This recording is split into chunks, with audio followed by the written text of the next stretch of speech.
totoo na 15 vlogs or 15 videos ang ginawa ko para sa issue na to ng Baka 20. mga kanyang solar firms. Hindi po yan totoo. Po, unang-una po, nagsimula lang po si Yusek Castro sa kanyang mahigit 20 episodes na tungkol sa akin matapos kong ibinunyag na hawak ko ang files mula kay Yumaong Yusek Cabral. Nagkaroon lang po tayo ng content sa iba't ibang issue patungkol po doon sa Cabral files, Libiste files. So, bago pa po yun mag-Christmas kasi nandun na po yung news. So, kailangan lang po natin itong i-explain. So, kasama po yun. So, kung ina-explain lang po natin at wala namang malisyoso tayo sinasabi, siguro kailangan natin ipatiwanag sa taong bayan through my vlog. Ang nakakalungkot, siya po ay hindi lang kahit sinong vlogger. Siya po ay spokesperson ng ating gobyerno. At pinapakinggan ang kanyang mga pahayag bilang mga pahayag ng gobyerno. Kahit na may disclaimer sa kanyang vlog na ito po ay kanyang mga personal opinions po lamang.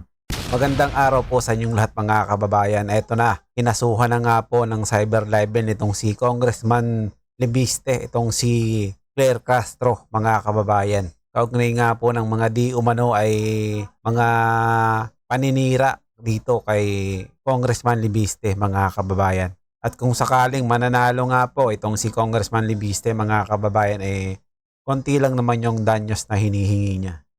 110 million. Kayang-kaya naman siguro nitong si Auntie Claire yan. At kaugnay nga po ng kasong yan mga kababayan, panoorin po natin itong naging pahayag nitong si Congressman Libiste. At mapapanood din po natin dito yung naging sagot naman itong ni Auntie Claire. Kaugnay nga po ng kasong isinampa sa kanya nitong si Congressman Libiste mga kababayan. Pero bago yan, kung bago ka pa lang dito sa ating channel, ay mag-subscribe ka na at i-click mo na din ang notification bell para maging updated ka sa mga susunod pa natin video. May nakikita na po ba kayong pattern or dahilan na duda po ninyo? Bakit? Saglit lang, ako yung naglalabas ng mga issue na imbestigahan itong mga issue ng corruption, lalo na itong sa Cabral files. Bakit ako na naman yung iniimbestigahan? Po, unang-una po, nagsimula lang po si Yusek Castro sa kanyang mahigit 20 episodes na tungkol sa akin matapos kong ibinunyag na hawak ko ang files mula kay Yumaong Yusek Cabral.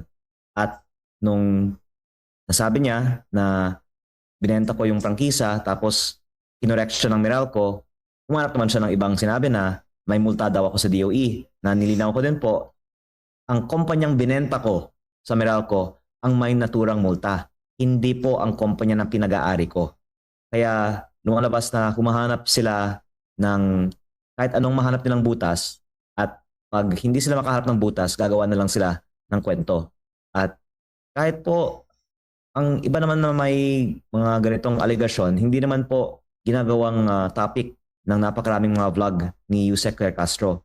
Ang nakakalungkot, siya po ay hindi lang kahit sinong vlogger. Siya po ay spokesperson ng ating gobyerno. At pinapakinggan ang kanyang mga pahayag bilang mga pahayag ng gobyerno. Kahit na may disclaimer sa kanyang vlog na ito po ay kanyang mga personal opinions po lamang. At syempre, ang mga investors sa Pilipinas man o sa ibang mga bansa ay hindi ma-encourage na mamuhunan sa isang bansa kung saan ang presidential spokesperson na may vlog ay maaring manira lang, lalong-lalo po ng mga hindi totoong impormasyon sa mga pribadong investor na hindi naman kumukuha ng kahit piso mula sa gobyerno. Itong lahat po ay mga kusang investment para magtayo ng mga establishmento na magbibigay ng mga trabaho sa mga kababayan natin. At dagdag ko din po na meron tayong ongoing na pinakamalaking proyekto sa Pilipinas na renewable energy, na pinakamalaking investment din ng dayuhang kumpanya sa taong 2025 sa Pilipinas. Ito po ang binenta ko sa Meralco. Kaya ko po ito binabanggit dahil una, nakakahiya sa mga namuhunan sa mga proyektong ito na biglang naging issue ang maling impormasyon tungkol sa mga solar projects at pati na rin po ang ibang mga stakeholders na may kaugnayan sa ongoing proyektong ito. At pangalawa, nililinaw ko din po na hindi din totoo na 2% lang sa commitment ang i-deliver dahil si Pangulong Bongbong Marcos ay mismong naging guest of honor sa groundbreaking ng pinakamalaking renewable energy project sa Pilipinas ng kumpanyang itinatag ko noong November 2024. Nakapost ko po sa aking Facebook page ang speech ni PBBM kung saan pinuri niya ang proyektong ito na nagbibigay ng mahigit 10,000 na trabaho para sa ating mga kababayan sa Nueva Ecija. Opo, kung ang nabanggit ni Yusek Castro, kaya daw niyo siya sinampahan ng kaso para patahimikin. Actually, kung hindi siya tatahimik, okay lang din po sa akin. Kasi kung mananalo ako sa kasong ito na 110 million pesos, tapos tuloy-tuloy siya magsasalita ng fake news, edi kakasuhan ko siya muli para sa karagdagang 110 million pesos. Kaya okay din po siya na hindi na lang tumahimik. Opo. Bago lang si partner MJ po. Yun nga po yung next na tanong ko po dahil parang nagkakaroon siya ng dual entity at hindi lahat nakakaintindi na meron siyang dual entity na isang nasa opisyal ng communications ng national government and at the same time may nagpapahayag ng sariling kanyang opinion sa kanyang vlog. Nais niyo po bang mag-stick siya sa isa lamang po? Kasi naalala ko last administration, mahigpit na ipinagbawal din kasi may mga vlogger din, kilalang vlogger na nasa communications din po, pinatigil sila sa kanilang vlog o di kaya pinapili siguro dahil nasa gobyerno ka na at ang tingin sa iyo, ikaw yung kumbaga nagiging tagapagsalita na at lahat kung saan kang lugar, kumbaga ang lalabas sa bibig mo, opisyal na statement ng pamahalaan. Tama po. At naisip ko lang ngayon, baka may legal prohibition nga sa pag negosyo sa vlog niya habang Yari ka. Mauungkat pa tuloy yung pagiging vlogger plus spokesperson ng Malacanang. siya po ay presidential spokesperson. Baka pwede nating pag-aralan yan. Pero of course, politically, hindi maganda para sa administrasyon na may vlogger na hindi lang siya basta-basta nagwa-vlog. Umaatake siya kahit ng mga kakampi ng administrasyon. Kaya lalong dumadami yung mga kalaban ng administrasyon dahil sa mga vlog niya. At actually, pina-research ko rin sa aking staff, yung approval rating ng administrasyon ay bumagsak sa nakaraang taon kasabay ng pagpasok ni Yusek Claire Castro bilang presidential spokesperson. At maaaring ma-attribute natin ang pagbaba ng approval rating ng administrasyon, among other reasons, sa failed communication strategy led by Yusek Claire Castro. At para sa mga nagnanais na ang ating gobyerno ay makakakuha ng tiwala ng taong bayan, dapat siguro palitan na si Yusek Claire Castro bilang Yusek, lalong-lalo po dahil siya ay may, as of now, kaso. Kaya paano siya maging spokesperson na may kaso? Paano siya pagtiwalaan ng mga tao, di ba? Pero kung ang iba naman sa inyong mga viewers ay nagnanais na bumaba ang approval rating ng administrasyon, edi pasalamatan ninyo po na si Yusek Claire Castro ay ang spokesperson ng ating administrasyon. Samantala sa punto pong ito, makakapanaman natin mismo si Palace Press Officer Yusek Claire Castro. Magandang umaga at welcome po sa Balitang Hali. Yes, good morning, Connie, at sa lahat ng nanonood sa inyong programa. Magandang umaga. Okay, na-monitor nyo ho, siguro yung mga pahayag ni Representative Leviste. Unang-una sa lahat, reaction po muna sa inyo pong na itong naihain pong libel complaint sa inyo ni Representative Leviste. Wala pa akong natatanggap, Connie, na kopya. At kung ano naman ang aking sasagot ngayon ay base lamang sa kanyang mga interviews. Tama po ba ako na tinidimanda niya ako dahil sinabi ko doon na ibinenta niya yung kanyang kumpanya? Opo, libelous complaint po ito. Oo. Okay. Unang-una po na-interview po siya. Dito mismo rin sa inyong network. Kanina umaga. Sinabi mismo, kung daw tayo nagkakamali, si Weng yata yun. Opo. Na ang source naman ng di umanong pagbebenta o pag-transfer ng kumpanya na may franchise ay sa Ombudsman Rimulya. Doon ang galing Doon ang galing yung unang balita. Ang sabi niya, hindi niya ididimanda si Ombudsman Rimulya dahil ginagalang niya ito at kaibigan ng kanyang ina.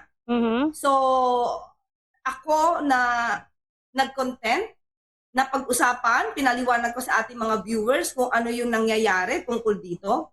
Ako ang sasampahan niya ng libel case.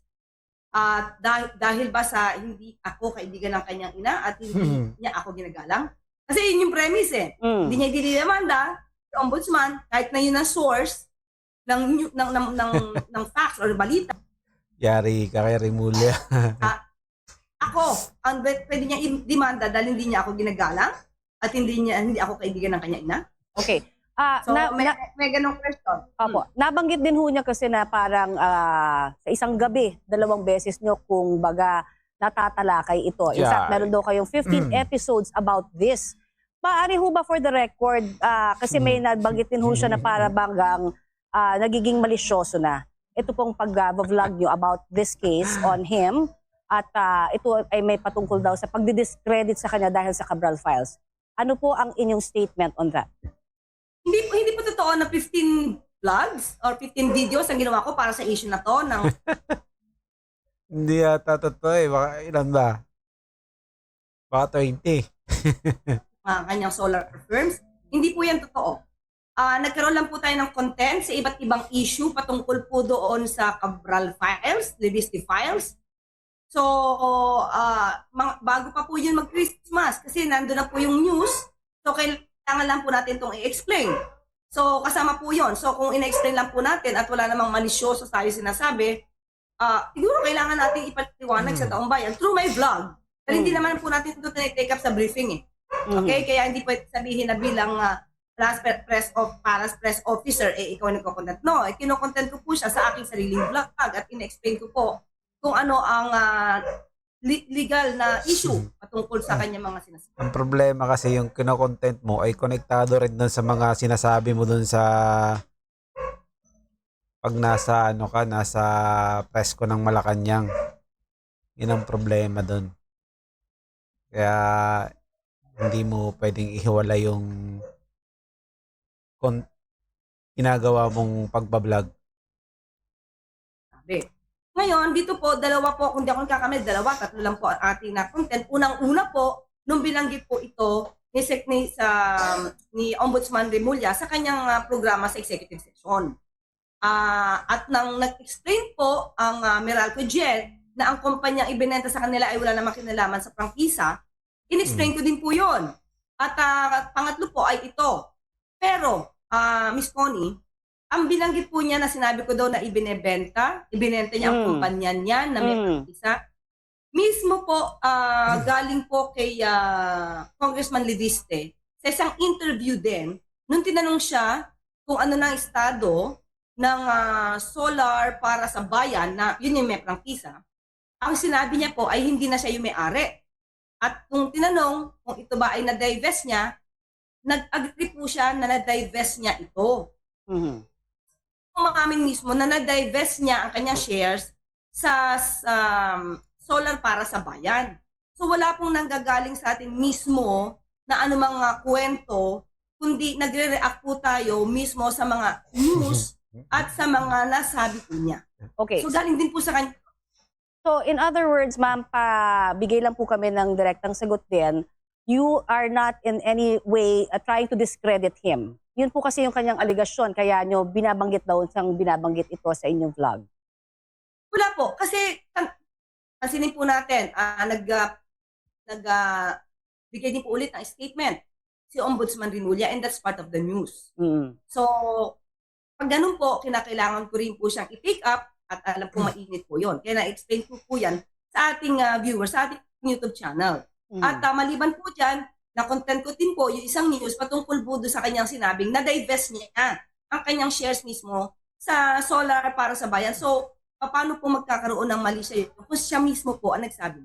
Okay. At sabi rin po ni Representative Lidiste, malakas din ang kanyang kaso laban po sa inyo.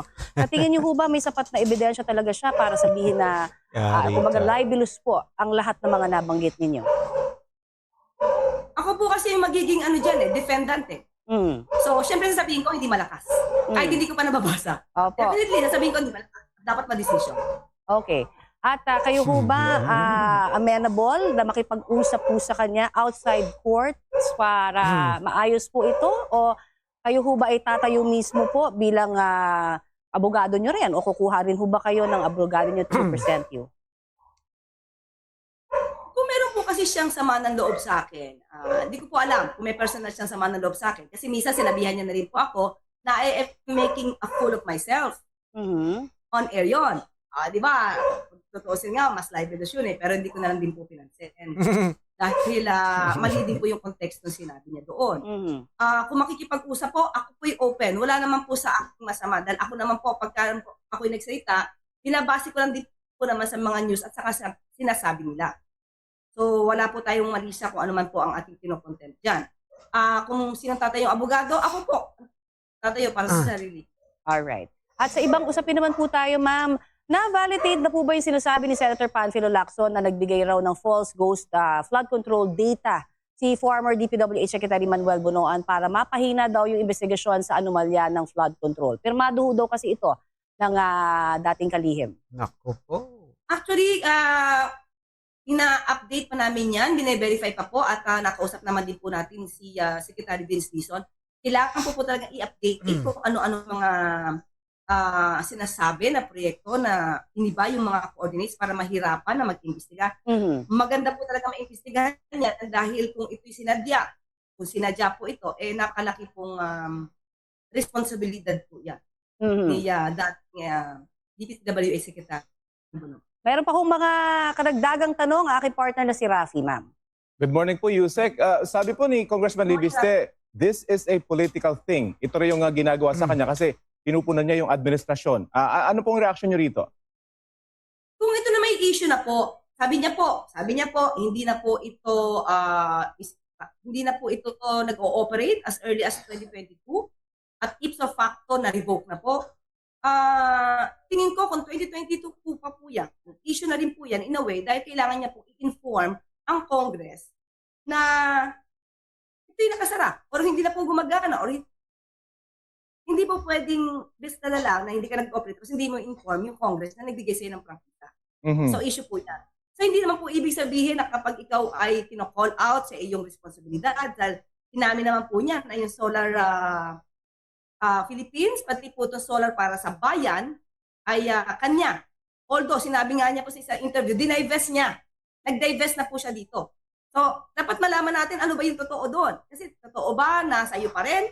O totoo ba na admission niya yun eh. So, hindi ito pamumulitika. Kailangan din po kasi itong malaman ng bayan. Kailangan din po siyang managot kung dapat siya may panagutan sa kanyang obligasyon dahil kung hindi tayo nagkakamali, nadinig ko po kay Secretary Garin, parang 12,000 households ang naapektuhan po nitong hindi di umanong pag-deliver ng kanyang obligasyon. Yusek, may tuturing bang threat sa administrasyon itong si... Hindi na nga kanyang kumpanya yun. Bakit siya yung habulin mo? Binenta na nga niya yun eh. Hindi naman sa kanya yung multang sinasabi ni nung DOE ni Garin eh. Congressman Libiste? Hindi naman po. Kasi kung siya magsasalita at mayroon naman po siyang ebidensya, makakatulong siya sa gobyerno. Pero kung siya magsasalita at puro insinuations lang at walang matibay na ebidensya, ayun po, medyo makakasira po talaga siya sa tamang pag-iimbestiga. Baka makagulo po. So sana po kung siya maglalahad ng anuman, dagdagan niya na ng ebidensya. Sabi rin po ni Congressman Libiste, May listahan na nga eh. Ayaw nyo lang tanggapin yung listahan niya kasi baka merong mabanggit doon na hindi nyo gusto. civil complaint lang yung sinampa niya dahil ayaw daw po niya kayong makulong. Ano po masasabi niyo roon? Salamat. Okay. Maraming salamat po sa oras na binahagi. At yun nga mga kababayan, hanggang dito na lang po ang ating video. Kung ano man po ang inyong opinion na suggestion sa video ito, ay comment nyo lang po sa baba at ating pag-uusapan. Naway maging kabahagi po tayong lahat tungo sa pagsulong at pag-unlad ng ating pinakamamahal na bansang Pilipinas. Ingat po kayo palagi at maraming salamat.